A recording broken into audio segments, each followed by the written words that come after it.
Could the secret of life on Earth be hidden within the ancient pyramids of Egypt? The Great Pyramid is evidence of a phenomenal knowledge of the science of astronomy. To build the Great Pyramid in 20 years would require a technology we don't have today. If the ancient Egyptians could not have built these fantastic structures, then who did? Was the great medieval psychic Nostradamus able to predict the future? He was a master astrologer, master psychic. He saw future events with remarkable clarity. Nostradamus accurately predicted the Challenger shuttle disaster. Can we afford to ignore his warnings for these final years of the tormented 20th century? Besides the Americas, did Christopher Columbus discover another, more sinister world? Einstein had a theory that the Bermuda Triangle was an interdimensional doorway to another world. Do we really know what is behind all the disappearances of ships, planes, and people in the mysterious Bermuda Triangle?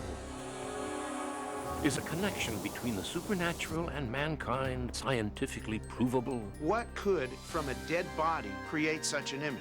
Right now, space science may be unlocking the nature of the Shroud of Turin. Is this the face of Jesus Christ? The ancient people who lived on our planet had knowledge and technology that we today do not understand. They were able to accomplish feats that we have been unable to duplicate. Even with the help of powerful computers and our most advanced space technology, our scientists are unable to determine how they did it. I'm Darren McGavin, and we are about to explore some of the most fascinating and astounding ancient mysteries of the world.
There is an ancient Egyptian proverb that says, "Everything fears time, but time fears the pyramids." They are the last of the 7 wonders of the ancient world to remain standing, and they are still the largest human constructions on Earth, if indeed they were built by humanity. No one even knows where the word pyramid comes from. There are no roots for the word in any language on Earth. We have been to the moon, but the pyramids remain a puzzle wrapped in an enigma, hidden in timeless mystery. As an Egyptologist, the only mystery I can see about the pyramids is that people still consider them a mystery. Not one of the traditional concepts about the pyramids or the builders has been proven. They are simply monumental tombs built for Egyptian pharaohs. No dead king or any other mummified corpse has ever been found in the Great Pyramid. Everything else about this ancient wonder remains a mystery to traditional thinkers, which leads us to believe that a higher power was involved, whose purpose was much more significant than entombing a pharaoh. This is a very old and a very heated controversy. Even as Alexander the Great stood in awe before the pyramids, his generals were arguing about how they came to be. But whatever else they are, the pyramids are a reality, and realities can be measured and quantified. From the watchtowers of the Babylonian astrologers to the astrophysics labs of today, many, many scientists have long been agreed. The Great Pyramid of Khufu could not have been built with the quasi-Stone Age technology of 2900 BC. Yet, there it is, 42 stories high, covering an area of 10 football fields, an almost solid mass of 2,500,000 intricately fitted stone blocks, weighing from 2 1/2 to 10 tons. Enough stone to build more than 35 Empire State Buildings. It's doubtful that ancient Egyptians had any knowledge of modern geology And without this science, it's inconceivable that a structure this size could be built which would not crumble from lack of a proper foundation. Normally, it would just sink slowly into the ground. In modern construction, engineers find a settling rate of 6 inches in 100 years acceptable for office buildings. The U.S. Capitol, for example, has settled 5 inches during the past 200 years. In 5,000 years, the Great Pyramid, weighing 14 billion pounds, has settled less than 1/2 inch. In modern construction, if the builders could maintain each side of the 756-foot wall within 6 inches of being perfectly straight, then it would be a tremendous accomplishment. But the Great Pyramid is only off of straight alignment by approximately 1/4 of an inch. That's totally impossible to duplicate in today's modern construction field. Originally, the Giza pyramids were covered entirely with finely polished white limestone. On his first expedition to Egypt under Julius Caesar, Mark Antony said the Great Pyramid could be seen from a distance of 100 miles, shining in the sunlight like a precious jewel. The 115,000 outer casing stones, weighing up to 10 tons each, were removed in the 14th century to build the city of Cairo, leaving the pyramids at Giza as they are today. Now, these casing stones were fitted to tolerances of 1/2000th of an inch, so precise that a razor blade cannot be inserted between the joints. But it isn't just construction experts who find the pyramids mind-boggling. Astronomers and mathematicians also find the structure truly amazing. In building the Great Pyramid, architects utilized several highly advanced mathematical concepts not even discovered until thousands of years later. Now, how the architects came by these yet undiscovered mathematical concepts simply defies imagination. Just as the construction techniques are still baffling, so is the relationship of the Great Pyramid to the Earth and to the stars. The geographical orientation of the Great Pyramid of Giza is perhaps its single most amazing characteristic. Its sides run almost exactly from north to south and east to west. The deviation is within 3 arc minutes from true north. How could an ancient quasi-Stone Age culture have been able to determine true north? The Great Pyramid is evidence of a phenomenal knowledge of the science of astronomy. They could measure the day, the year, and the precession of the equinoxes. They knew that the Earth was a sphere, and they knew how to compute latitude and longitude accurately. But there have always been many investigators that think the pyramids transcend earthly measurements and that they are paranormal in nature. In the latter years of the 19th century, pyramidology came into being. This is a study based on the theory that the Great Pyramid was a cosmic force collector, operating on principles similar to the electrostatic condensers in our modern electronics. This concept has drawn the interest of many scientists and pyramid theorists. There's a vortex of energy emanating from the apex of the pyramid, which actually expands in diameter as it rises higher and higher into the heavens. A simple example of this emanating apex energy was first demonstrated by British inventor Sir W. Siemens. When he drank from the wine bottle he brought along, he experienced a slight shock as the bottle touched his lips. The electrical activity intrigued Siemens so much that he took a wet newspaper, wrapped it around the bottle, converting it into a crude electrical accumulator, which most high school science students would recognize as a Leyden jar. Although we don't know why or how, the Great Pyramid seems to be an accumulator of energies. Schools have long taught as established fact that the Great Pyramid was the tomb of the pharaoh Khufu. This theory is based on an alleged discovery of his royal cartouche, Khufu's name and seal in the so-called burial chamber. But this theory has been badly shaken by some recent and shocking discoveries.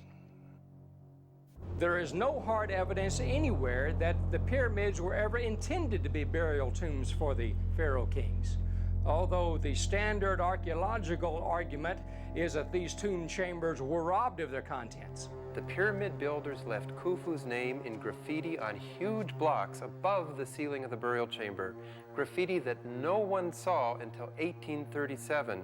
Concerning the hieroglyphic graffiti, I discovered this to be a forgery done in May of 1837. I received a letter from a Mr. Allen in Pittsburgh. It was his great-grandfather who witnessed Mr. Hill going in with the red paint and brush to achieve the forgery. When the great-grandfather objected, he was fired from his job and banished from Giza. examining a facsimile, it became obvious to me that it was a forgery because Mr. Hill misspelled the royal name.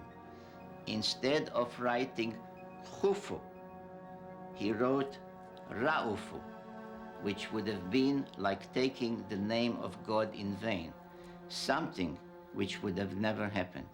With so many intriguing possibilities, does it still seem reasonable that the Giza complex is nothing more than a massive graveyard for royalty?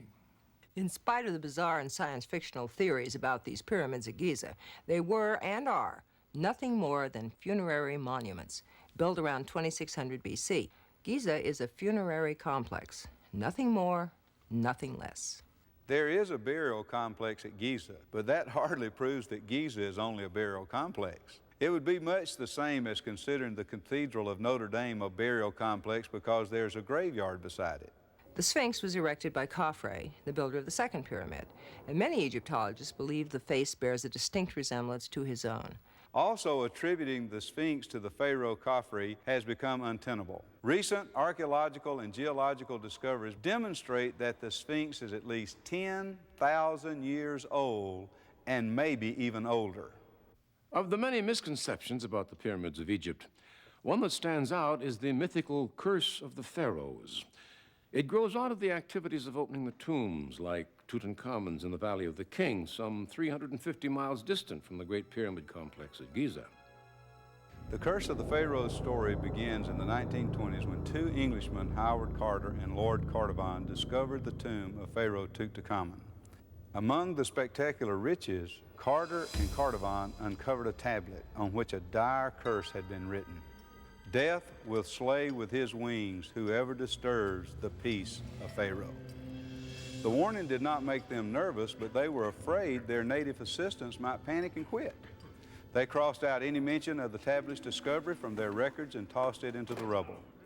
The whole incident might have been forgotten forever had not some 36 scholars and others connected with the excavation died sudden and mysterious deaths. Carnarvon and Carter were about to uncover the mummy itself when Lord Carnarvon became deathly ill. Although suspecting an infection, doctors were uncertain of a diagnosis. He died before his son reached his bedside, and precisely at the moment of his death, an unexplainable power blackout occurred all over Cairo. Another victim was American architect Arthur Mace, who had been the person to rip out the last piece of wall blocking the entrance to the tomb. He died in the same hotel with the same symptoms as Carnarvon, feverish and in a sudden coma. The morning after Carter had shown his friend George Gould the tomb, Gould awoke with a high fever. By nightfall, he was dead. Radiologist Archibald Douglas Reed was the first to cut the mummy's wrapping and x-ray it. Reed died aboard ship on his way home to England. What caused these untimely and coincidental deaths among the invaders of King Tut's sacred tomb? Could they have been caused naturally from inhaling an ancient bacteria or virus? Dr. Ezzeddin Taha, an eminent physician and biologist in Cairo, held a press conference in 1962. He claimed discovery of an ancient microscopic fungus that had probably survived in a dormant state for thousands of years, which could be controlled by modern antibiotics.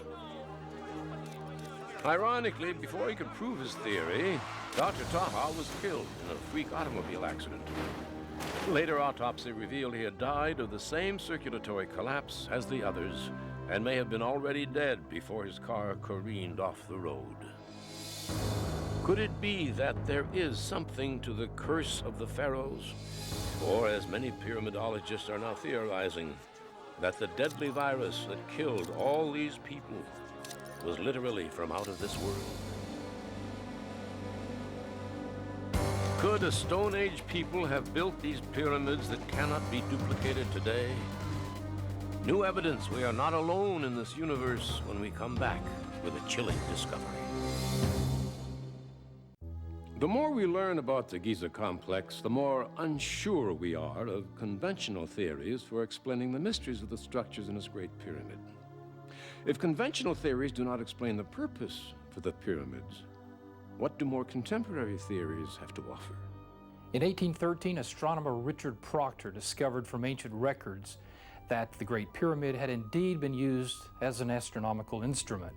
The pyramids are essentially crystalline in structure, and therefore highly receptive to radio-like energy waves or even cosmic microwaves.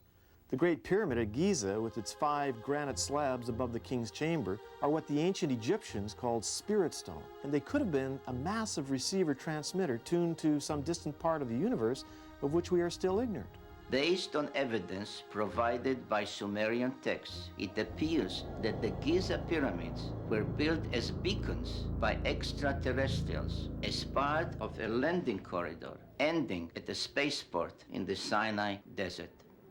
There are numerous theories about the purpose of the Great Pyramid at Giza, ranging from the preposterous to the ingenious.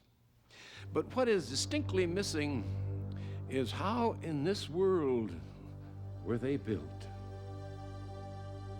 The Greek historian Herodotus visited the Giza site in the 5th century BC. He wrote that the Egyptians of that time told him that a continuous crew of 100,000, replaced every 3 months, worked a period of 20 years to build the Great Pyramid. To build the Great Pyramid in 20 years, as some archaeologists claim, would have meant setting one of those huge stones every 3.5 minutes, 24 hours a day. That would require a technology we don't have today. It's difficult to justify the premise that the Great Pyramids were built with primitive stone and copper tools. These people had no knowledge of the wheel as a means of transportation. No pulleys, no modern surveying equipment, winches, derricks, or block and tackle. Hundreds of blocks weighing 30 tons are situated high in the Great Pyramid. The only mechanical devices that they had were the lever, the roller, and the inclined plane. But setting the stones in place was only one of the problems. Bringing the stones from the quarries to the construction site was an equally imposing task. They were moved on huge sledges or pulled across a bed of rolling logs. Those stones that came from the distant quarries were barged downriver to the site. A great causeway led from the river landing, and the stones were moved up its mile length. Once on site, the stones were pulled up ramps and levered from tier to tier and then set in place. The process was incredibly labor-intensive and perhaps the greatest single effort of men working together to accomplish a dream. There is a widespread general belief, which Hollywood has helped to promote, that hundreds of thousands of slaves were used to build the pyramids. Nothing could be further from the truth. The Egyptians of the 4th dynasty were neither a formidable military nation nor a very aggressive one. But even if they were, there were not enough potential slaves within a 5,000-mile radius to have supplied the workforce needed. The generally accepted academic viewpoints are divided equally between the rollers and the rampers. These two theories are being taught in the schools right now as facts, when they're not even substantial theories. With the Ramper School of Egyptology, we are asked to believe that a mile-long ramp was built, rising in slope as the pyramid increased in height. Actually, it would have required more effort to build the ramp than to build the pyramid itself.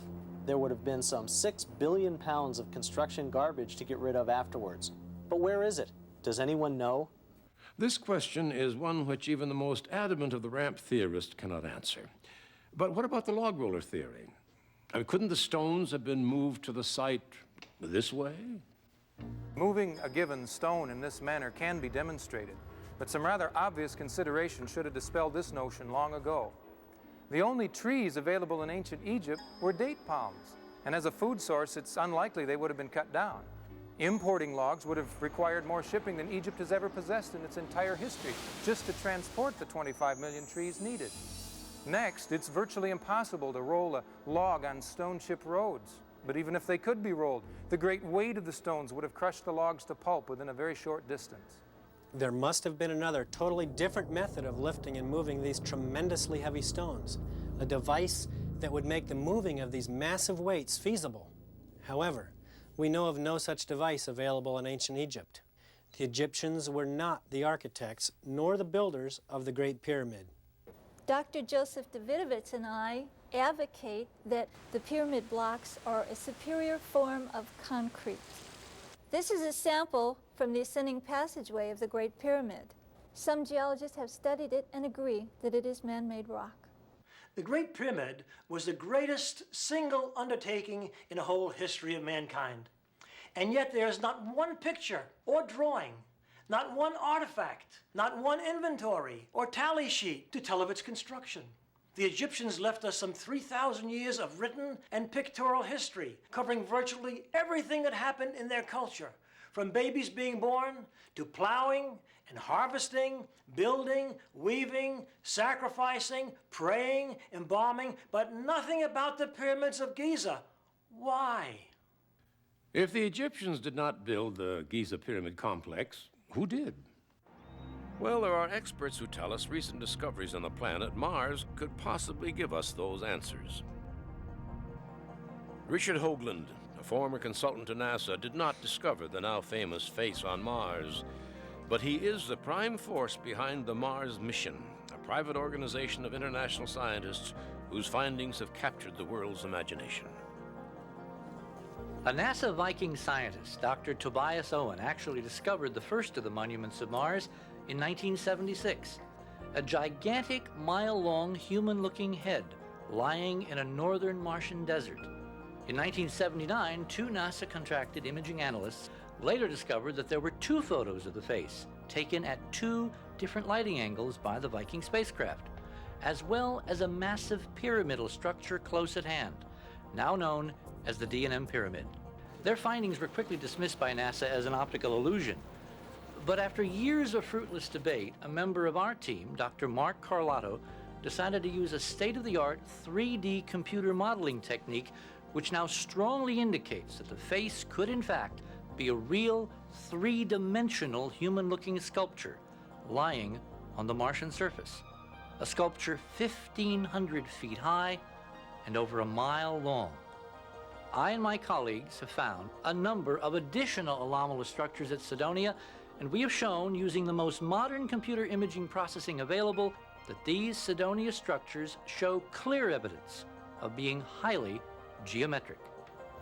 In simple terms, advanced civilization creates things like buildings, cities, pyramids, that are inescapably composed of repeating geometric patterns. And the face on Mars, its nearby pyramids, the entire Cydonia complex is simply brimming with this elegant, repeating geometric structure. The fundamental mathematical relationships communicated by the structures at Cydonia are now eerily replicated in the Giza complex here on Earth, including the very placement of the Sphinx. Even the key latitude of Giza, north of the equator, is now directly linked to the D&M Pyramid latitude at Cydonia on Mars. That in itself is now the single most striking statement of intelligence on Mars that we have found. Hoagland and his team have gone even further. They've conducted detailed imaging analyses of the face on Mars. They compared it to the Sphinx and discovered that the two man-lion images, located millions of space miles apart, contain amazing visual and symbolic similarities. Our team's thinking is that that face is our face, or what we once were. So in a sense, someday we may discover that we, in fact, were the Martians. That is why all of us are bringing so much pressure now to bear on NASA to specifically and exhaustively rephotograph the Cydonia complex on Mars. The thing that overwhelms me is the possibility that on some of those images of Cydonia, we will find conclusive proof of a connection between the monuments of Mars and the monuments of Earth as represented by the pyramids at Giza. If that's true, then obviously all our history, this dim inkling of who we are and how we have come to be on this small planet, will be changed. The pyramids at Giza are truly a great mystery of the ages. Is it possible that they are a replication of the site at Cydonia on Mars? I mean, if there should prove to be a connection between the two, then who were the space-traveling builders? Is the city of Cairo related to Giza as the Face Pyramids complex is to Cydonia? Incidentally, Cairo is a Seleucid Arab word that means Mars. The dreadful prediction of death that shocked a nation. Was the beginning of the end revealed to one man 500 years ago? Nostradamus speaks to the ages when we return. The French Revolution had just broken out, and on that humid spring night in 1791, marauding bands of partisan rebels roamed the city of Salon. 3 of them decided to desecrate the 200-year-old grave of the famed visionary Nostradamus. The grave robbers were stunned. The brass plaque interred with Nostradamus correctly identified the date that his grave would be violated, 225 years after he was buried. An old legend said that whoever should drink from the prophet's skull would acquire his massive powers. But the legend also warned that whoever defiled the great man's bones would quickly be struck down dead.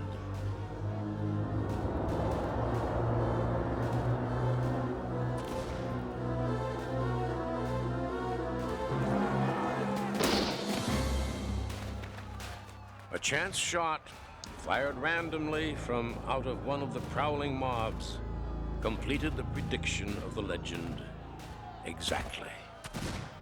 Who was this man, this oracle and prophet who prophesied hundreds of years into the future? He was born Michel de Notre Dame, but the world and the ages have come to know him better by his Latinized name, Nostradamus. Over 400 years ago, he wrote of air travel, submarines, royal and presidential assassinations, the French Revolution, both world wars, Hitler and Mussolini, and the crises we are about to face in this decade of the 90s. All these things could not possibly have been imagined in his own day. Is such foresight possible? And if so, how?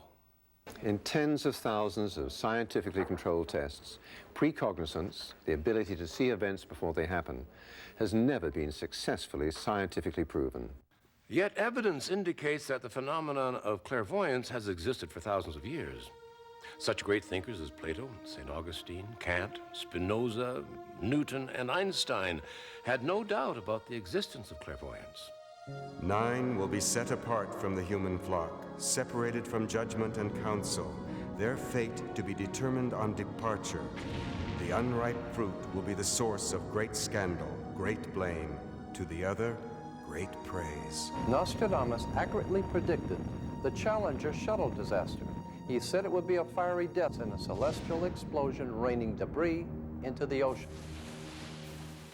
Nostradamus called each of his books centuries because the predictions contained within the quatrains were grouped in collections of 100. Each quatrain represented a forecast of some future event couched in brilliant word games and anagrams. There were 10 centuries in all, and their almost frightening accuracy has captured the world's imagination for over 450 years. From his early boyhood school years, Nostradamus habitually wrote down his visions. But people were being burned at the stake for less, and he wisely began scrambling his predictions in the form of poetic quatrains. He was passionate about all the sciences, but medicine was his first love. When the dreaded Black Plague struck France, the young doctor knew that he must leave his home and family, unknowing of what his own personal fortune might be, and plunge himself and his healing skills into the heart of the dread epidemic.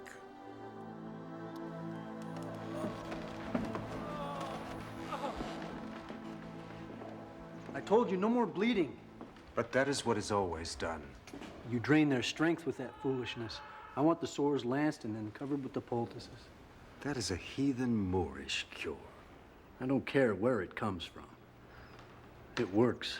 I've saved hundreds with this method. You suggest we treat Christians with Arab medicine? What about their souls? We are doctors. Let us save their bodies. Leave their souls to the priests. I believe that with his medical knowledge, his knowledge of information that he got from the Middle East, and knowledge that he got from the future, he came up with modern hygienic techniques to fight the plague in his time. Within 2 years, the wonder-working young doctor was perhaps the single most famous man in all of France. But his triumphant return home was marked with incredible and ironic tragedy. No. His wondrous visions had failed to provide Nostradamus with any kind of warning. The man who had saved thousands from the Black Death had returned too late to save his own family.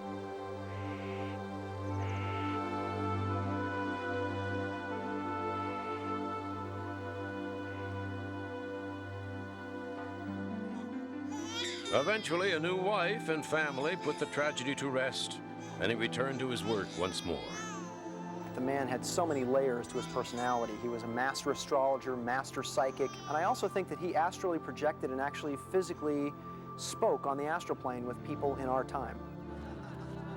The words of Nostradamus are not easy to grasp, but are the expertly extracted predictions about air travel, submarines, mechanized warfare, and the rise and fall of governments just lucky guesses? Still, Nostradamus appears to have taken great pains to make his visions difficult to understand.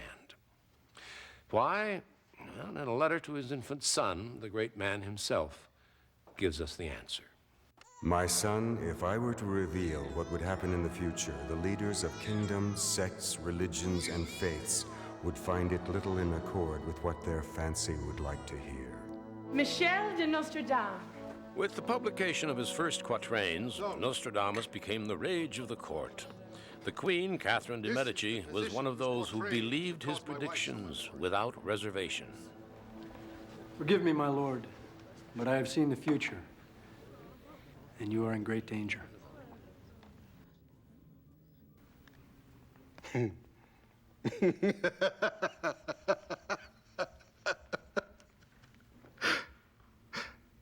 No man can predict the future unless he practices witchcraft. He has the gift. Listen. Please.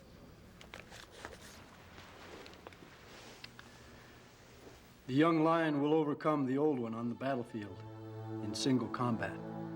In a cage of gold, his eyes will be put out. 2 wounds, 1. Then to die a cruel death.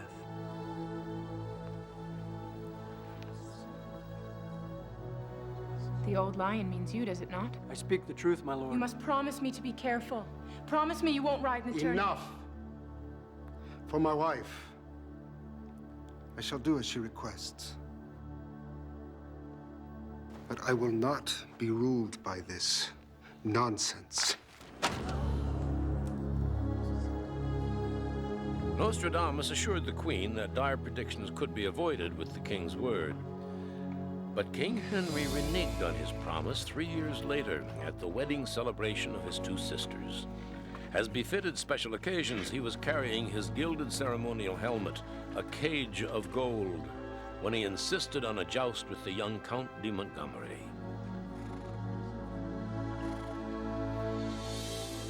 The dread prophecy of Nostradamus for King Henry was well known, and the young lion tried to beg off. But Henry, who loved rough sport, was royally insistent. The young lion will overcome the old one on the battlefield in single combat. In a cage of gold, his eyes will be put out, 2 wounds, 1, then to die a cruel death. Incredibly, Montgomery's lance splintered on the king's chest, making the 2 wounds in 1. One jagged splinter pierced the helmet's visor and stabbed through the king's eyes into his brain. Henry suffered horribly for 10 days before he died. A cruel death, indeed, fulfilling the prophecy to the letter. On the night of the king's death, an angry mob called upon the church inquisitors to burn Nostradamus at the stake. The wisdom of concealing the true meaning of his predictions was now clear. The enemies of Nostradamus accused him of witchcraft, but lacking the skill to interpret his quatrains, their efforts were in vain. But Nostradamus often bewildered his own family as well, as in the time he stopped in the street to pay homage to a poor young monk. Father, you make us look like fools. And why is that? Because Brother Peretti is a monk of low birth, only lately delivered from a pigsty. My son, it is required that you yield and bend a knee before His Holiness, the Pope. Come on. The son's confusion at his father's answer was made clear 40 years later. Cesar lived to see Brother Peretti, the lowly-born swineherder, become Pope Sixtus V, 19 years after the death of his father.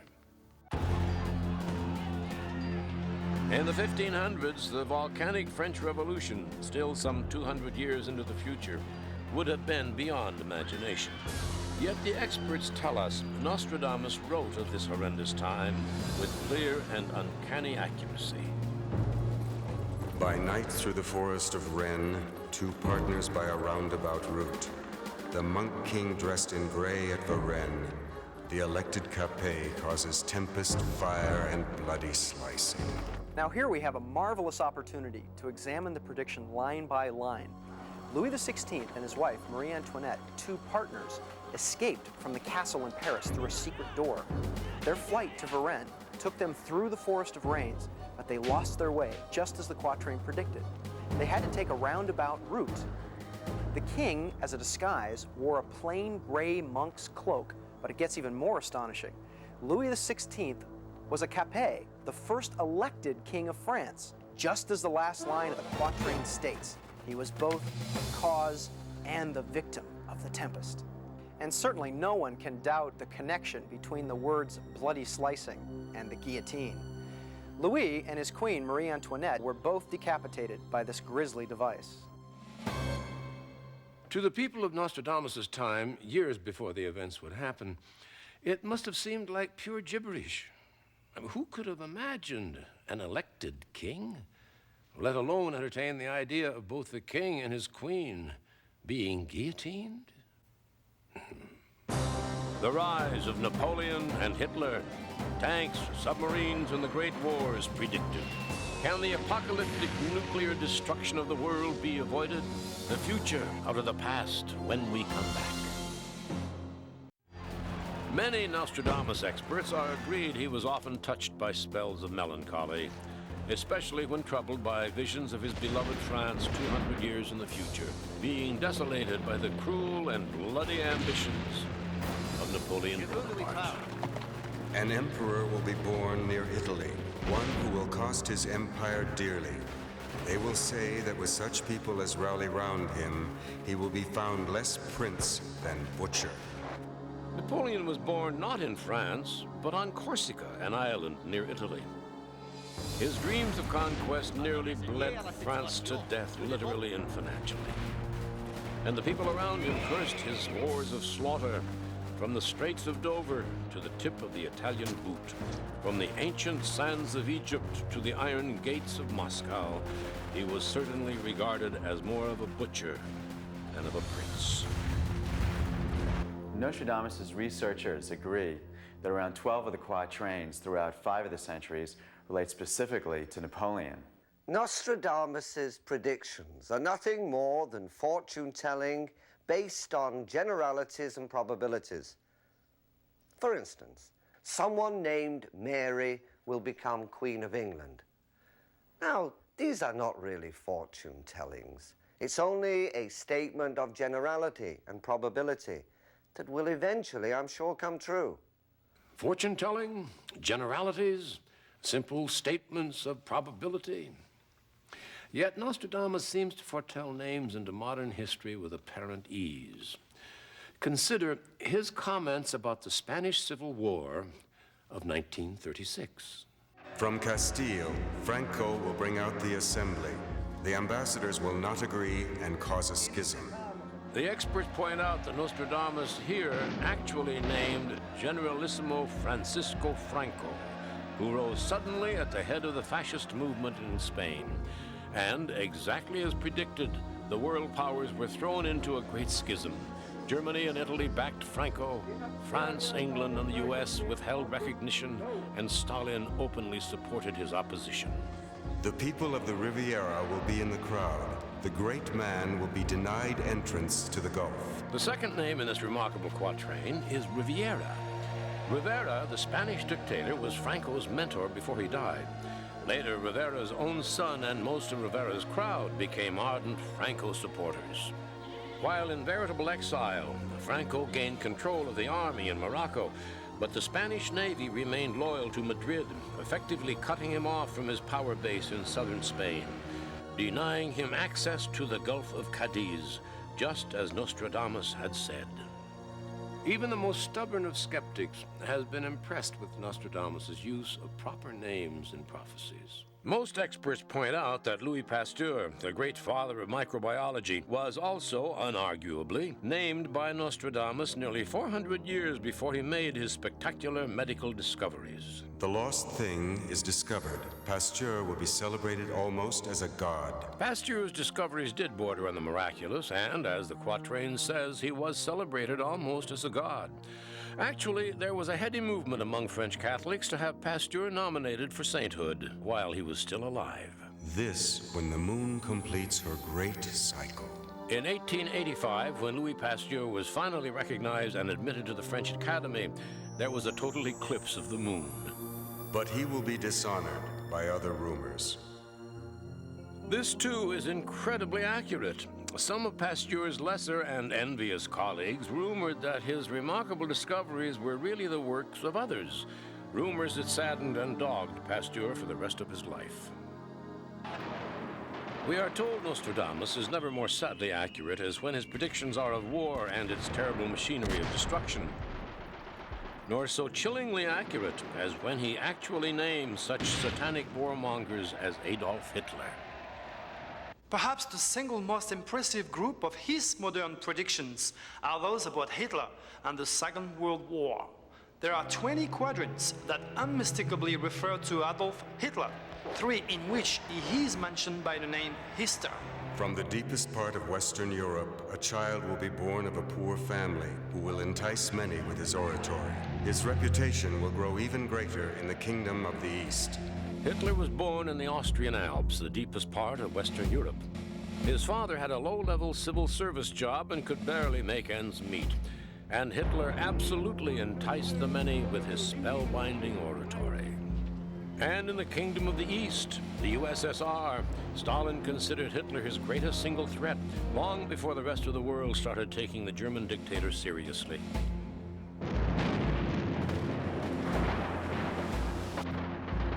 In some 40 of the quatrains, the experts demonstrate that Nostradamus clearly foresaw air-to-air combat, the bombing of great cities, the Wolf-Pack submarines, and even the people of London sheltering in the subways during the Blitz V-2 rocket assaults. He did not name Mussolini, but he did say that his name was Loli. Mussolini means muslin maker, a craft regarded by Italian tradesmen as the lowest of the low. In Century 1, Quatrain 63, Nostradamus writes, "The scourge is past, the world shrinks. For a long time, peace and populated lands. People travel safely by air, land, sea, and wave. Then wars stirred up anew." That does seem to describe the post-World War II era. I think the quatrains predicting the assassination of John F. and Robert Kennedy are the most impressive. Listen carefully to these words, written almost 500 years before the events happened. The great man will be struck down in the daytime by a thunderbolt, an evil deed foretold by the bearer of a petition. Another is struck at night. What other way would a 16th century man have to describe the striking force of a modern high-powered rifle? Jean Dixon not only warned JFK, she sent a plea that he avoid going to Texas. Robert Kennedy indeed was struck at night. And in Century 6, Quatrain 37, Nostradamus asserts that Lee Harvey Oswald was not the assassin of JFK. Quote, "Dead, they will accuse an innocent one of the deed." The experts tell us Nostradamus also makes very positive and hopeful predictions. One day, the great powers will be friends. Their power will be seen to increase. The new land will be at the height of its power. In his prophecies, Nostradamus frequently referred to America as the new land. Many experts also believe numerous quatrains were numbered to correspond with the year of the predicted event. This particular quatrain is number 89, and it was indeed 1989 when the United States and what was the USSR began to be seen as friends. But the next quatrain has a somber warning. Many people will want to come to terms with the great world leaders, leaders who will bring war down upon them. The political leaders will not want to hear anything of their message. Doesn't this have the sad, familiar ring of Bosnia, Afghanistan, the Balkans, the Middle East? Many researchers believe that up to 2/3 of Nostradamus' quatrains have been fulfilled to date. Among Nostradamus' unfulfilled quatrains, he talks about a great Third World War, possibly even the end of the world. The two will not remain allied for long. Within 13 years, they surrender to Berber and Persian leaders. Barbary was the term the ancient Greeks used for their Asian neighbors in the Middle East. Persia is, of course, the former name of Iran.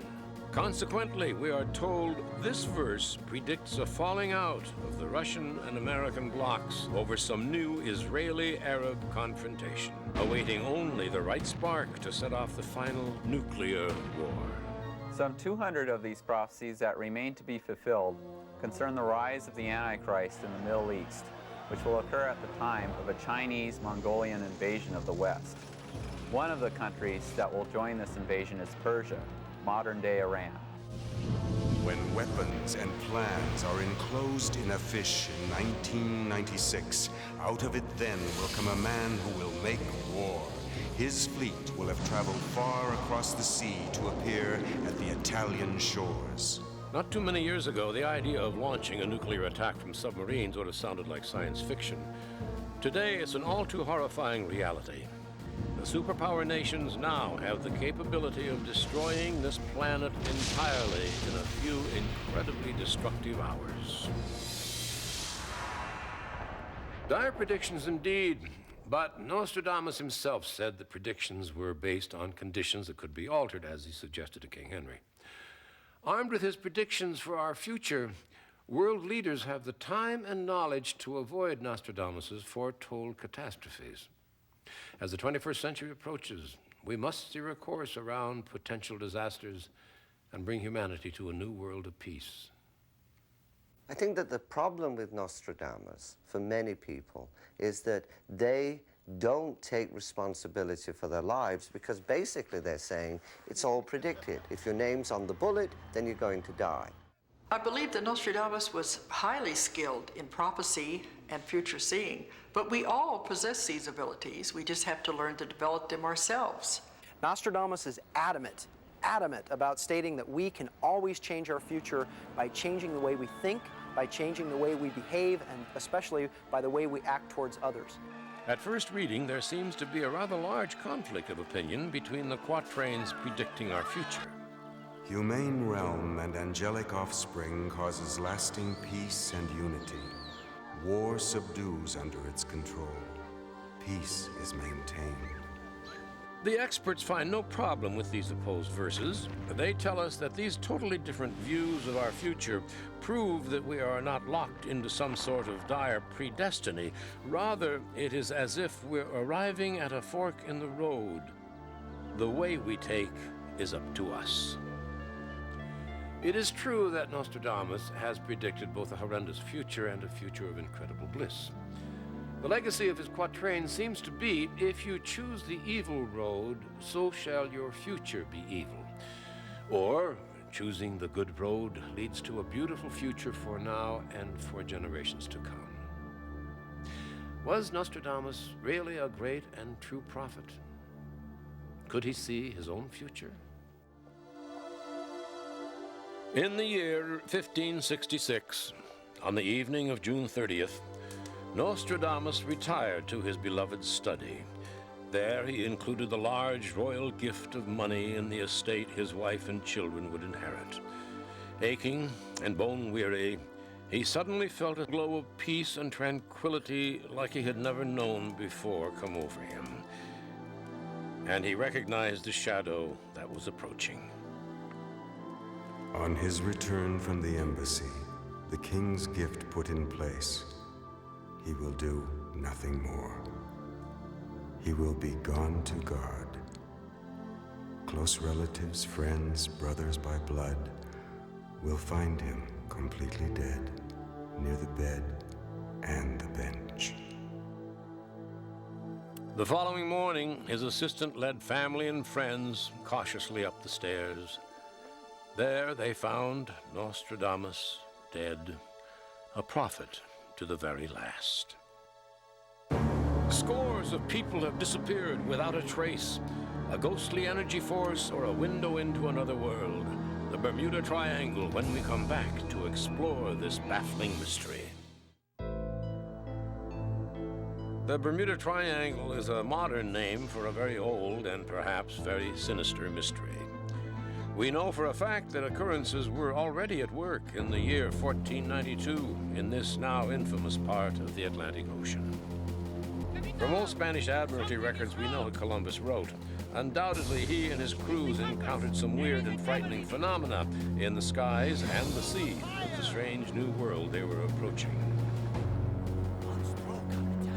Columbus didn't record what the already nervous sailors thought. Maybe they believed they had truly sailed into the Devil's Sea, as they had been warned about back home. But we do know that Columbus had no explanation for the strange encounters.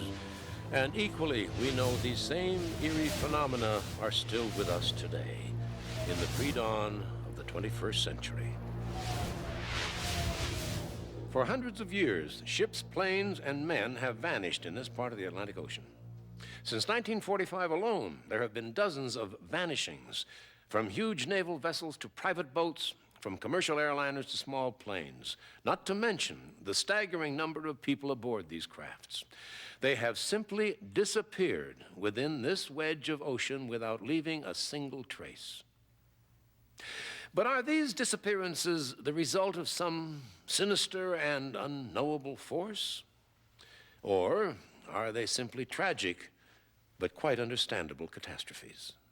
In virtually every case in the Bermuda Triangle, there has been a storm. What has really vanished in the Bermuda Triangle have been these accounts of the storms that people neglect to mention in order to have a mystery. This is the entry point to the Bermuda Triangle.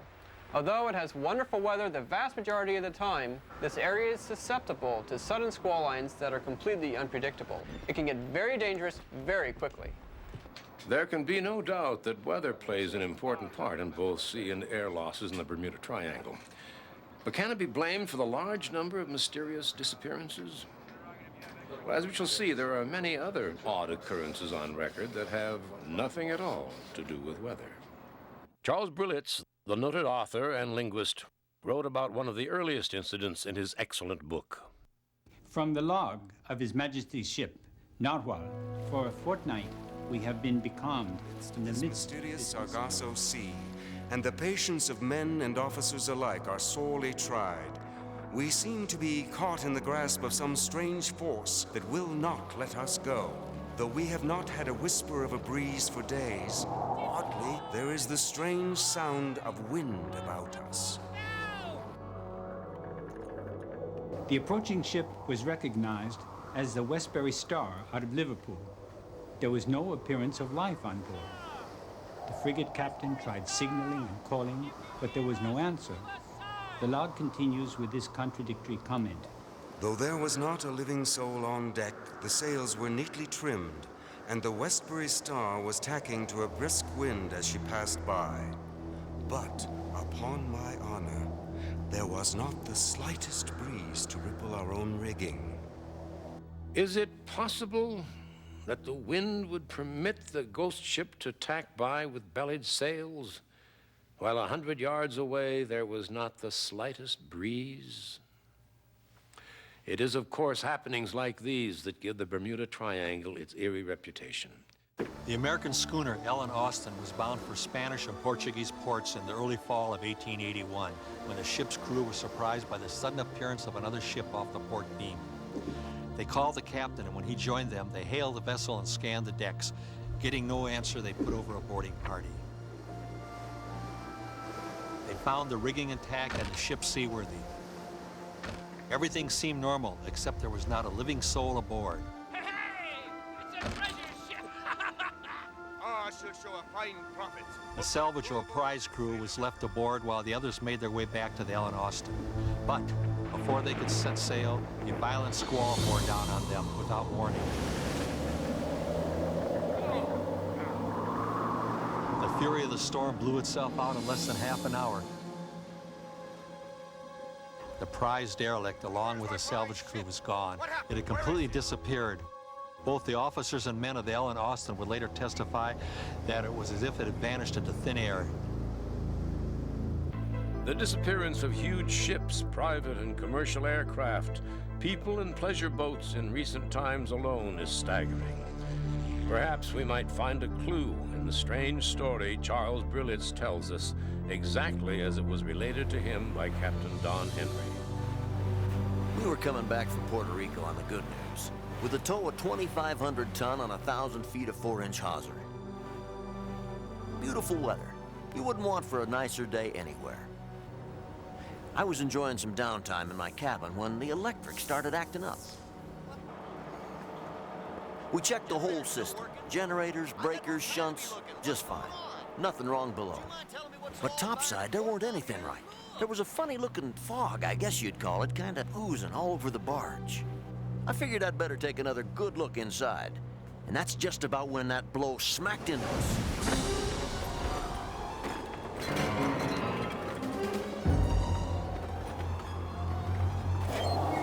25 years at sea, I never saw the likes of that squall. It come out of nowhere. All our instruments were going crazy. Compass, radio, radar, engine monitors, absolutely berserk. At first, we was just worried about losing the tow. But then we started getting worried about our own skins. We were redlined at 850. Big twin 2,000 horse EMV diesels churning up green water, and we couldn't make a foot of headway. Something had a hold of us and wouldn't let go. Then just like that, the squall was over. We set the automatic pilot to go check damage, and we haven't lost no rigging or deck gear. But then what I saw gave me goosebumps all over. A half-ton of hawser stiff-stretched after the fantail, and not a thing connected to the bitter end. When we got her hauled in, you could see there wasn't no eye splice, and the line wasn't raggedy like it had parted. No, sir. Looked like it had been whacked off with a fire axe. Next time I looked up, the weird foggy stuff was disappeared. But after the barge, the sea was still churning, and just in that one spot. The sun was out just like before, and there was a bone-aching chill in the air. Yet the rails and fittings were hot enough to give you a smart burn. We had a narrow escape from whatever took hold of us out there. And it made one righteous believer out of me. There was another interesting result of Captain Don Henry's encounter with the Bermuda Triangle. When he got back to port, he had to throw away every battery on the tug. They were all dead, completely drained. Oh, there are many similar seagoing stories. However, some of the most remarkable mysteries are about aircraft, large and small, military, commercial, and private. Let's start with one that has a happy ending. Commercial pilot Chuck Wakely's story, as related to us by Charles Berlitz. There is definitely something you can't explain that occurs in this area, and it is definitely electromagnetic in nature. A few years back, Chuck Wakely was piloting for Sunline Aviation in Miami. I just dropped a charter in Nassau and was on my way back. It was a beautiful night, moon rising, stars everywhere. Then, just over Andros Island, something peculiar began to happen. The wings of my aircraft began to glow with a strange light. I thought at first it was some kind of effect from the instrument lights, but then the whole aircraft began to glow, inside and out. My instruments started malfunctioning so bad I thought they were going to bust apart. By then, the aircraft was glowing so intensely I couldn't see the horizon at all, or even the moon and the stars. I wasn't panicked, but I certainly wasn't all that laid back either. Then, bingo, the glow was gone and everything was right normal again. These things have happened to a lot of us professional pilots, though for obvious reasons they aren't things we like to talk about. But there's darn few of us who don't believe that there is something out there. A modern jetliner encounters a fourth-dimensional time warp, and what really happened to the mysterious Flight 19 48 years ago. We'll be right back with some recent and startling news. Miami International, one of the busiest airports in the world, has its share of strange stories to tell. Remember, you're dealing here with highly experienced pilots and the world's most advanced technical equipment. The Triangle has a long history of what we like to call time warp incidents, unexplained occurrences in which time just doesn't want to behave itself. According to author Charles Berlitz, the strange story of the National Airlines 727 passenger plane began as it neared the outer approach corridor to Miami International Airport. The Miami Tower was called for a time check. The instrument panel clock was right on. They were 20 minutes out and right on schedule. Later, the co-pilot would remember seeing a strange green mist that enveloped the aircraft, but otherwise everything was completely normal. Never seen anything like But in the Miami Tower, the air traffic controller was jolted when the blip of the approaching Flight 727 suddenly vanished from the radar screen. I've just lost Flight 727. The controller immediately went into emergency priority status. Within minutes, the Coast Guard Search and Rescue Squadron was in action, and the Miami airport prepared for the worst. I think my watch is broken. When the flight attendant checked for any last-minute instructions, she couldn't believe she had completed her usual 10 to 12-minute cabin duties in less than 3 minutes. And the co-pilot was surprised to discover the greenish mist that enveloped the aircraft since the time check was gone, not only from about the aircraft, but from the sky itself. Precisely 10 minutes from the time Flight 727 had vanished from the radar screen, it just as suddenly and mysteriously reappeared. The complex equipment was in perfect working order, as the ongoing computer and manual scans verified. Flight 727 landed without incident, with the crew understandably curious about the emergency equipment along the runway. And they were all incredulous when told that their arrival was 10 minutes late, despite the fact that the instrument panel clock synchronized exactly with the earlier tower time check. It was now, along with every one of the crew's watches, 10 minutes slow.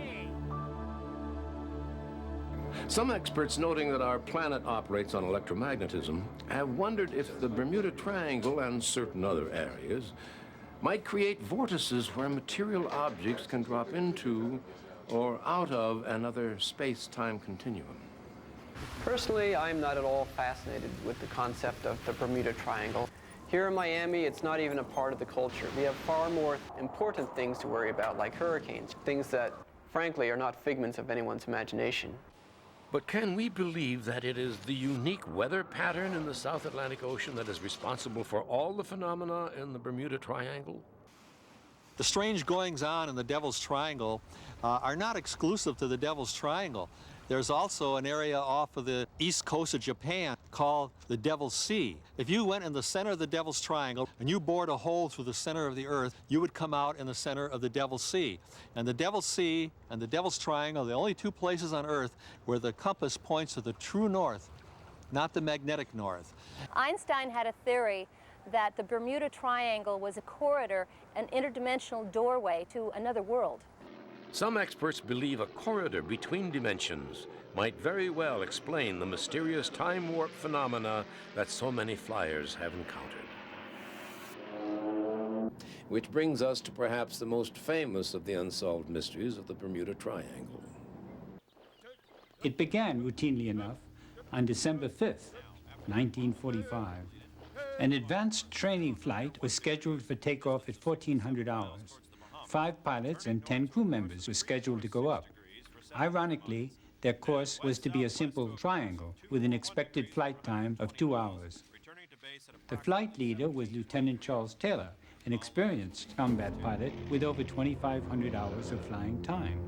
Flight 19 had completed the first leg of the flight plan and turned north. Suddenly, all of the aircraft began experiencing problems with their instruments. This is Foxtrot 28, calling Foxtrot 36. My instruments have gone crazy. My instruments are malfunctioning too. Where are we? Some 40 miles away, Lieutenant Robert Cox, a training instructor, picked up their transmissions, but for some reason they couldn't hear him. Cox called the base station in Fort Lauderdale, which had lost contact with Flight 19, and immediately emergency procedures went into effect. Base operations continued to receive Lieutenant Cox's transmissions, which told them Flight 19 was lost and disoriented, but they could not get through to Taylor or any of his pilots.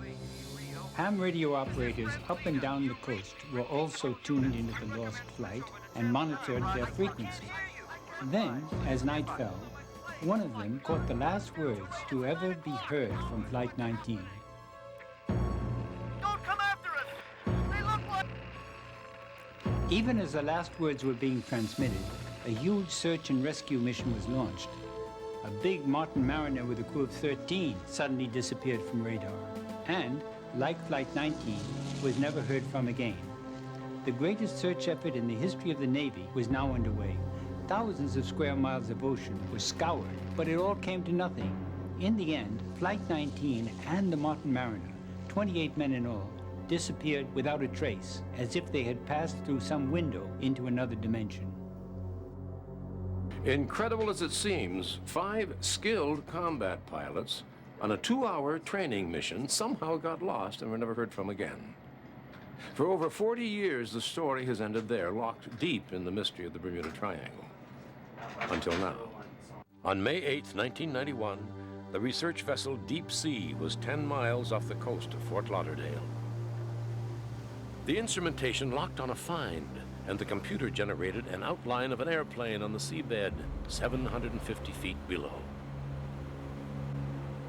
The distinctive rear gun turret marked the plane as a Navy Avenger.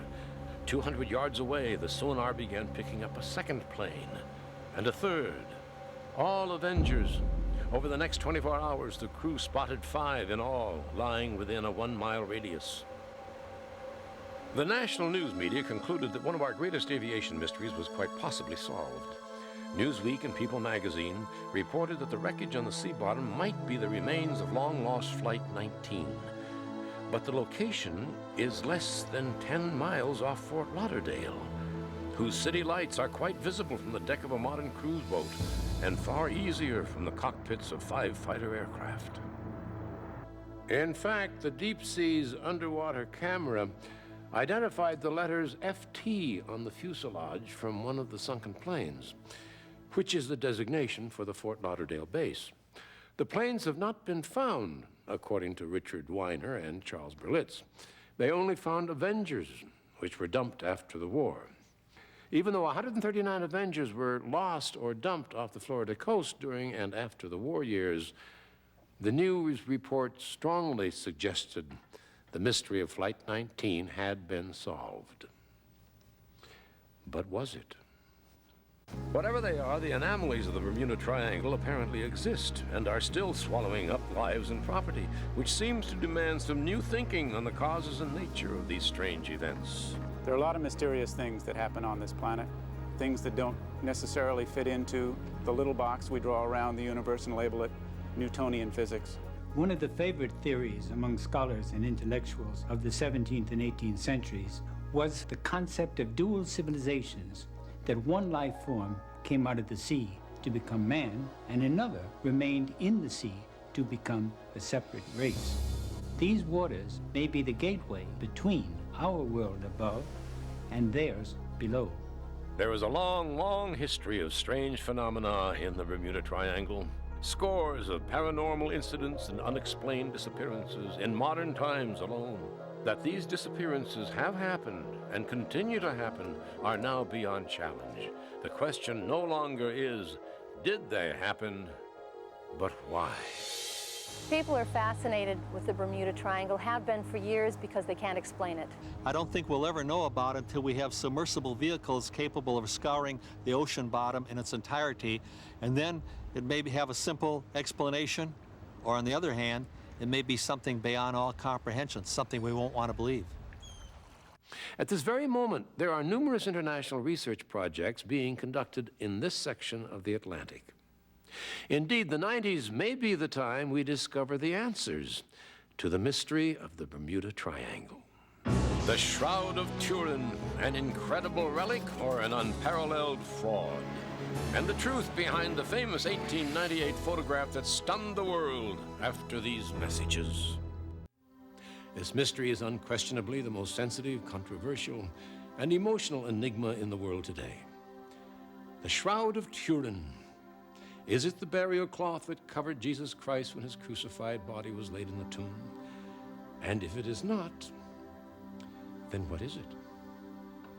The modern investigation and controversy over the shroud began in 1898. A gifted amateur Italian photographer, Secondo Pia, was allowed unprecedented permission by the King of Italy to take the first photograph of the shroud. When it was spread out for display, Pia was disappointed on seeing that the image on the cloth was extremely faint. But what he caught on his two glass photographic plates stunned the world. It showed that the image on the cloth itself was photographically negative. Consequently, the faint, almost ghost-like images on the shroud appeared in reverse on his camera plates, making them a positive image. It was the first time in history that the likeness could be seen in full, majestic detail. It measures 14 feet 3 inches long by 3 feet 7 inches wide, which includes a hand-sewn seam added at an unknown date. These full-length dark lines are scorches from the fire that nearly destroyed it in 1532. The diamond-shaped patches cover holes resulting from that fire. On both sides of the shroud, we see markings of a vicious flogging from the neck to the calves of the legs. There appear to be markings of wounds that would indicate the man had something with many sharp points pressed onto his head. On the back view, we see shoulders that are badly bruised, as though from carrying something heavy. Nail wounds through the wrists and feet, a distension of the thorax, all of which would seem to indicate death by crucifixion, exactly as the Gospels describe the suffering and death of the man Jesus. For at least 6 centuries, millions of people have continued to believe that this is the burial cloth of Jesus Christ. Several scholarly studies have also given support to this belief. Some of the best scientists in the world have observed this image, measured, studied it, and still have no explanation for how the image was formed. What could, from a dead body in rigor mortis, in a cloth, create such an image? I feel that the radiation that made the image was a direct result of the resurrection. It's basically some form of natural phenomenon, or some people might say supernatural phenomenon. However, there is some academic opinion which insists this cloth is nothing more than an elaborate medieval fraud. It is an absolute fact that the shroud is a painting, period. When I started working on it, I expected it to be real. I was hoping it would be real. I can't argue, however, with the microscope. Skeptics argue there is no provenance, no historical trail tracing the shroud prior to 1353. Some 1,300 years between the time it was supposed to be wrapped around Christ's body and its appearance in the church at Liry, France. Where was it all those years? Did it even exist during that period? Skeptics are completely wrong in insisting that the trail of the shroud goes back only to the middle 1300s. It does, in fact, go back to the Bible itself. The 20th chapter of the Gospel of John, verse 6, states that when Peter entered the tomb of Jesus on Sunday morning, he found the shroud. Now, normally a grave cloth would be considered unclean and not saved. But if it bore the image of the body it had contained, this would explain why it was retrieved by Jesus' followers and treated with great reverence. In fact, a 4th century Syriac manuscript tells us the king of Edessa, a man called Abgar, was cured of leprosy when he received a cloth from a disciple named Jude Thaddeus that had upon it the image of Jesus' face. Probably for disguising the burial cloth, the shroud was placed in a specially made container with gold latticework. And when folded upon itself 4 times, only the image of the head would be seen. And again, for the sake of protection, the caretakers of the shroud did one other thing. They began to refer to it as the mandilion, a Greek term meaning simply towel. The creation of the mandilion is a most important event. Up to the time of its exhibition in Edessa, 300 years after the crucifixion, there were no realistic pictorial representations of Jesus Christ. With the appearance of the mandilion, the pictorial concept of Christ changed drastically, from a beardless youth, like the Greek god Apollo, to what has become the universally accepted version today. There is no doubt amongst experts that what is known as the Mandilion of Edessa was a prototype for all the pictorializations of Christ from that day to this. The shroud, or mandilion as it was now called, was apparently lost and forgotten until a flood devastated the city of Edessa. It was rediscovered in a niche above the city's west wall. It was returned to a place of veneration where it remained until 944. The Byzantine emperor sent an army to bring it to Constantinople. We know from Byzantine records that a great celebration and parade accompanied its entry to Constantinople on August the 15th, 944 AD, and it was once again revered as the true and miraculous image of Christ. In 1204, European knights of the Fourth Crusade stormed and sacked the Christian city of Constantinople. Dr. Scavone goes on to say, a French knight, Robert de Clary, wrote that he had seen the shroud with the figure of Christ on it, but that after the city fell, the shroud mysteriously disappeared. Many experts believe that the shroud was carried off in secret by the powerful Knights Templars. Then later, when the French king viciously crushed the order of the Templars, one loyal knight, Geoffrey de Charnay, took the shroud into hiding in his own castle. And all the Knight Templar martyrs died without revealing the secret. However, two recently discovered documents state that the shroud was carried to Athens in 1205 by a prominent knight of the Fourth Crusade, Othon de la Roche. Then in about 1353, a distant descendant of Othon, Jean de Vergy, married Geoffrey de Charny, the first certain owner of the shroud at Lire. A pilgrim's medallion from about 1356 shows the family crests of Vergy and Charny side by side below the twin image of the shroud, and this suggests an equality of ownership between them. Geoffrey de Charnay endowed the collegiate church at Lire and gave into its keeping the artifact we now call the shroud. 60 years later, the de Charnays reclaimed the shroud, and for another 34 years, Marguerite de Charnay's granddaughter refused to return it to the church, even under the threat of excommunication. Finally, and probably for financial reasons, Marguerite transferred ownership of the shroud in 1452 to the royal family of Italy, the Savoys. In 1532, fire in the Savoy Cathedral at Chambéry in France damaged the shroud. In 1578, the Savoys established their capital in the city of Turin and took the shroud with them where it remains till this day. After 1580, the shroud was rarely exhibited to the public, and then only for short periods, some 11 times in 400 years. Some of the most critical opinions regarding the shroud's authenticity, both past and present, have come from Christian churchmen, beginning with a French bishop in the medieval year of 1389. Catholic Bishop Pierre Darcy was disturbed to hear that the shroud was being exhibited at the collegiate church at Lire as a true relic. Diligent inquiry and examination by my predecessor, Bishop Henri de Poitiers, discovered out the fraud. The reputed relic was nothing but a piece of common cloth, cunningly painted. Bishop de Poitiers had a full confession from the culprit painter himself, for which he immediately ordered a withdrawal of the false relic from public viewing. The reputed Bishop Darcy letter has never been proved genuine. None of the copies of the Darcy letter that we have is signed or dated. There's also no proof that the Pope ever saw it or that it was even delivered to him. And besides, no trace or hint of identity has ever been found of the artist, who, if he ever made the image on the shroud, would have belonged among the ranks of Michelangelo, Da Vinci, and Raphael. The image on the Shroud of Turin is negative, meaning that the lights and darks are reversed from the way we would normally see with our eyes. Assuming that the shroud were manufactured in the 14th century, it would mean someone would had to have conceived of the concept of photography approximately 650 years before it was invented. I don't think so. If the shroud is a fake, it is probably the most astonishing fake of all time. If it is genuine, then it is arguably the first visible evidence of Christ's crucifixion and may literally be a photographic record of his resurrection. In 1973, the shroud was brought out for a brief examination by a group of European scientists. Among them was the late Dr. Max Frey, a Swiss criminologist and one of the leading experts in dust and pollen analysis in the world. Dr. Fry almost single-handedly developed a technique to determine where criminals had been by testing samples of dust and pollen from their clothing.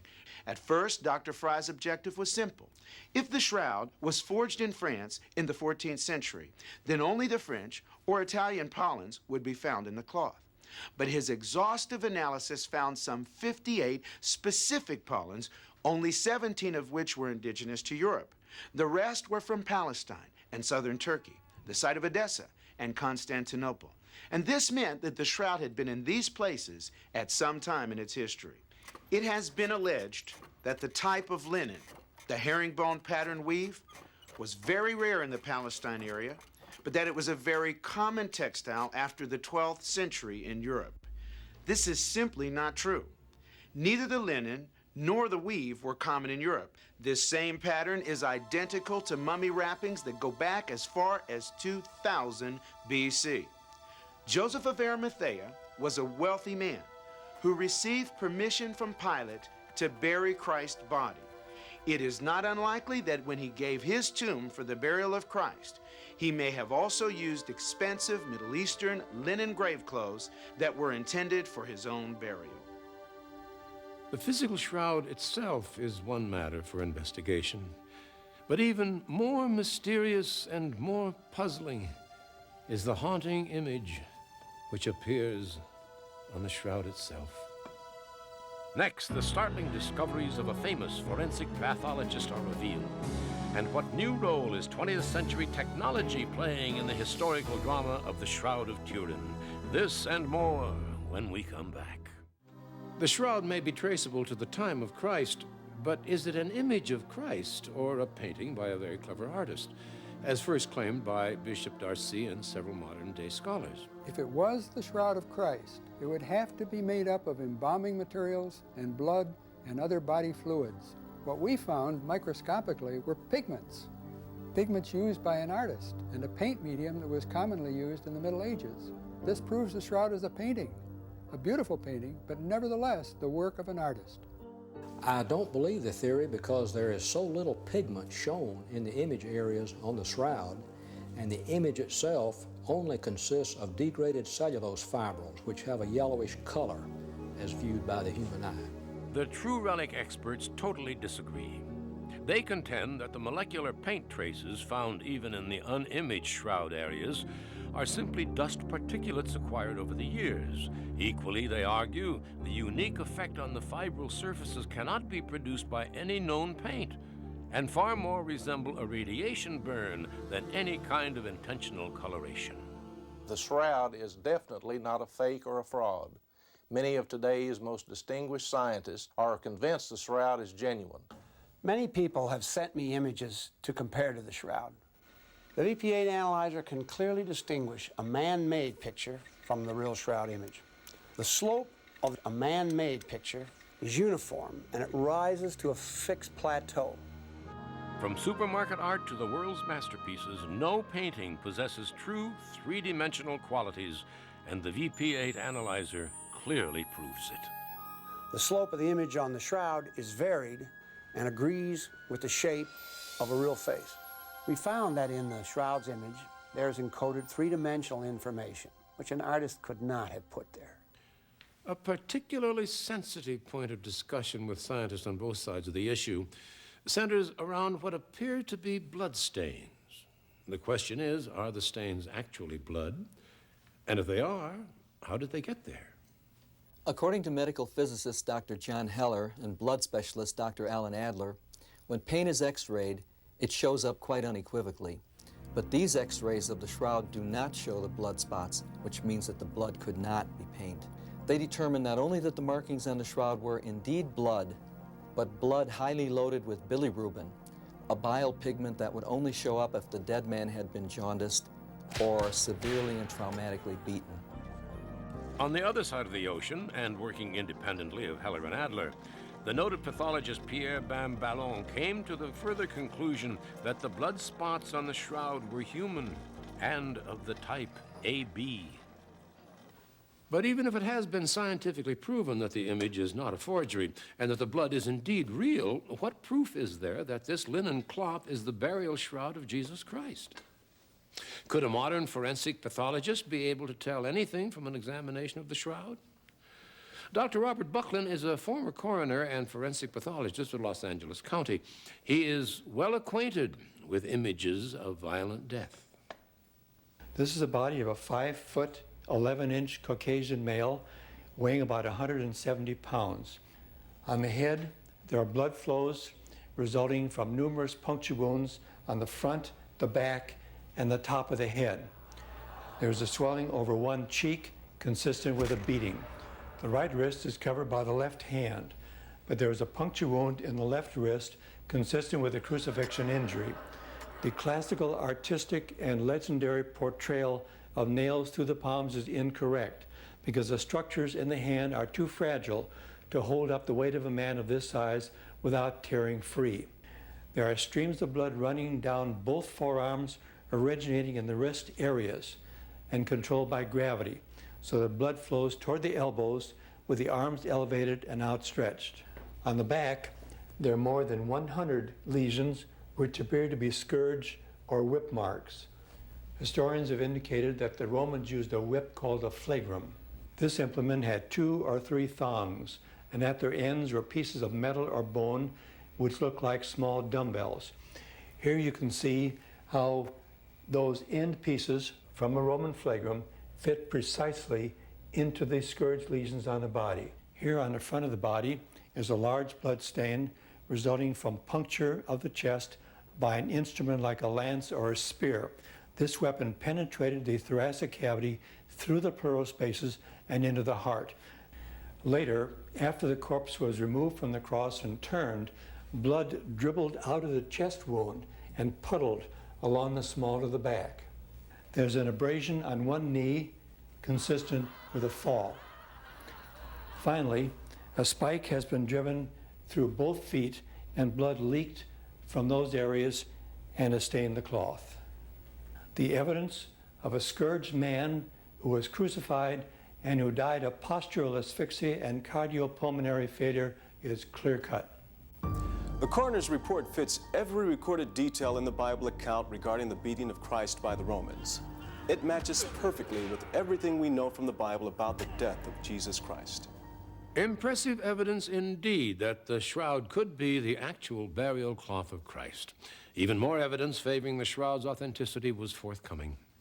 In 1978, when the Shroud of Turin was exhibited for only the 4th time in the century, a team of 40 scientists known as the Shroud of Turin Research Project, using the latest high-tech equipment, examined the shroud for 5 intensive days. During the next 7 years, this tireless group spent 150,000 man-hours studying, testing, and interpreting the data from the shroud, making it the most intensively studied artifact in history. But the shroud advocates received a serious setback when one test, a carbon-14 dating analysis, produced disappointing results.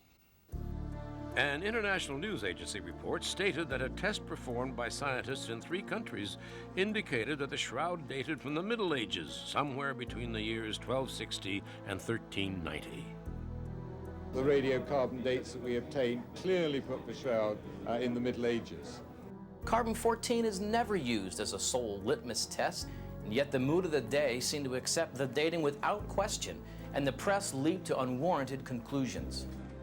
Carbon-14 dating is far from an exact science. Freshly killed mollusks show they have been dead for 3,000 years, while bristlecone pine, the oldest trees on Earth, always date too young by 2,000 to 3,000 years. They really only tested one area. As one guy put it, they didn't do 3 tests. They did 1 test 3 times. There are literally thousands of pieces of scientific data which support the conclusion that the shroud is not a fake or forgery. However, only one piece of evidence, the carbon-14 dating, indicates the shroud is of medieval origin. In my professional opinion, the authenticity of the shroud could be proven in a court of law beyond a reasonable doubt. Of the extensive objective scientific tests performed on the shroud, the preponderance favored authenticity. Except for the carbon-14 dating tests, which the scientific community agrees are not always error-free, the Shroud of Turin appears to be a genuine burial cloth from the time of Christ. But it is the image on this cloth from which the final judgment will have to be made. What made it? Whose image is it? How did it get on the cloth and remain still visible after more than 1,000 years? Whatever the mechanism for forming the image on the shroud, it had to occur in a short period of time, act in an up and down direction, and produce an image intensity determined by the distance between the cloth and the body. One of the theories which seems to satisfy these characteristics is a coronal discharge similar to Kirlian photography or lightning. One scientist said it's like every pore of the body suddenly fired a miniature laser beam for a split second of time. And so I'm sure that there's some power, some explanation that defies our current understanding.